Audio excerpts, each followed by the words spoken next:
everyone. In the vibrant, fresh, beautiful colors of Black history, red, black, and green, welcome to my channel. I am wanting to,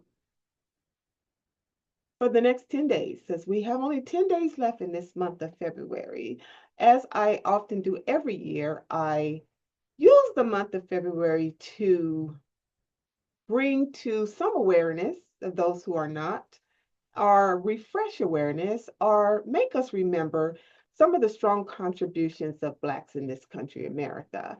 And I have done that for, I think it's about as long as I've had this channel.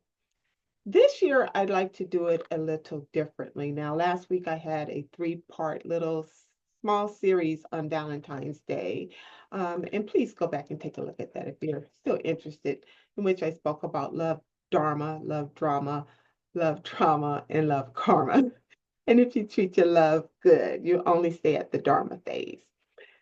But now for the rest of this month, short month of February, I am wanting us to look at Black history, not in the sense that I've done it before, by which we look back to contributions and how they've impacted now, or we look at now and see how we are making progress, though slow but progress in the future. I am wanting to juxtapose the two.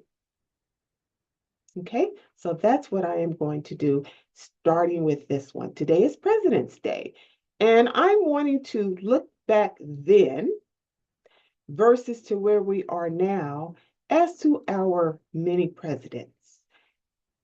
And we've only had one that's Black, African American. So let's just take a little fun little journey as to what that, how meaningful that could be. I'll put it that way. So here we are in 2025, and we had our very first president, just president, in 1789 by George Washington. And as we know our history, and I shouldn't say as we know, because you don't know who knows what. But prior to our first president, this country was basically governed by what we would also call colonizers. We had individuals that were setting precedents, not presidents, but precedents as to how our country would conduct itself. I'll say that. We had in 1774 delegates from 13 different colonies, right? And it wasn't until 1776 that we had what is now understood as the Declaration of Independence. Now, keep in mind, 1776, Declaration of Independence. But at that time, we say independence. Black people were not free, and we didn't even have a first president because George Washington wasn't elected president until 1789, some, 13 years later. During this time prior to that, the founding fathers of the United States included John Adams, Benjamin Franklin, Thomas Jefferson, James Madison, and George Washington. So I'm sharing that small snippet of an understanding as to say that we were a country of colonizers. And the development of the Declaration of Independence was birthed off of those colonizers and the ways of the colonizers. We were also congressionally developing ourselves as to how it would feel to elect or have a president. So there was Articles of Confederation and all of this other things, which I'm not trying to give a history lesson. I am not a historian. I'm giving, as I often speak off the top of my head, what I recall most about those facts. But seeing that it's Black history, I'm looking at now our first Black president of 2009 was Barack Obama. So if George Washington was elected president in 1789, and Barack Obama was elected president in 2009, that's 220 years. 220 years that I would say it took Americans to not only consider, but to elect a Black president. Now, we've had Black individuals who cast an interest, but were never electable, including Kamala Harris, to whatever degree she carries a sense of African Americanism. I'm not sure directly exactly what her combination is. She has spoken to her background, but I'm just talking about Blackness right now. Let's just put it that I'm just talking about Blackness. 220 years from our first president until Barack Obama in 2009. Now, I know we all often hear the term that the train to progress is often slow and it moves slow, especially if there wasn't something of that nature before. So you're actually creating what you're wanting to, you're creating and developing what you're wanting to have exist. So that even moves slower. We were not creating what a presidential office would look like. We were not creating the Articles of Confederation. We were not creating the Declaration of Independence. We were not creating the Senate. We were not creating the House. We were not creating articles. We were not creating laws. This was already in place. All we had to do was elect a person. But it still took 220 years. This is what I mean by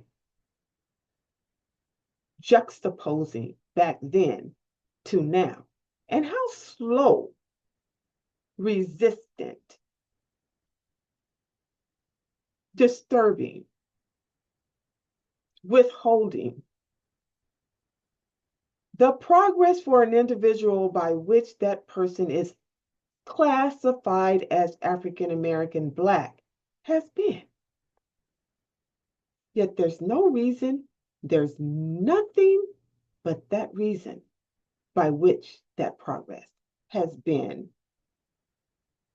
nearly neutralized. And no one has given an acceptable, reasonable, clarifying reason except that the person is Black. Now,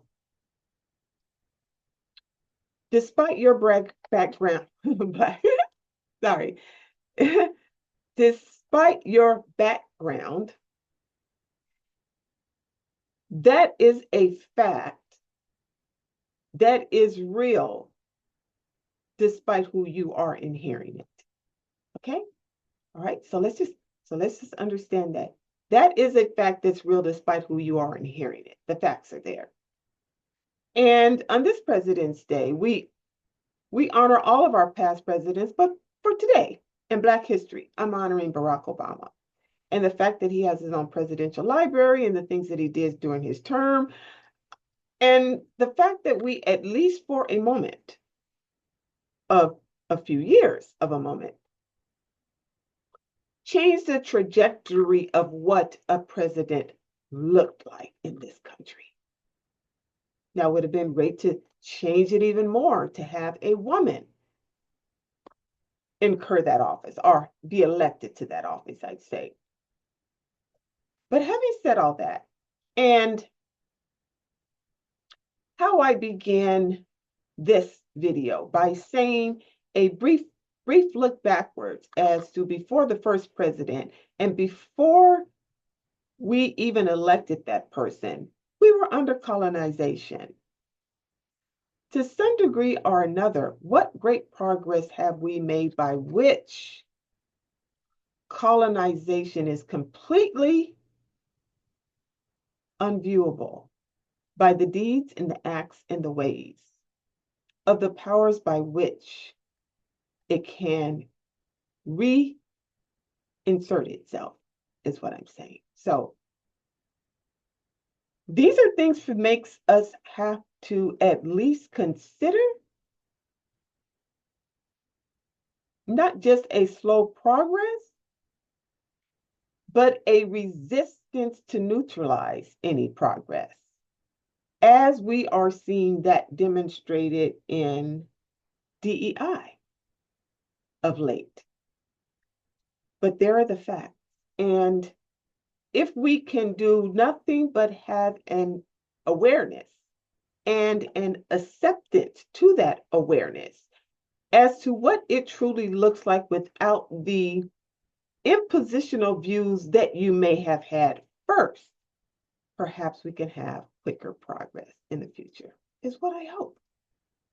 And I hope if you've gotten this far, you click like, bring a friend with you next time.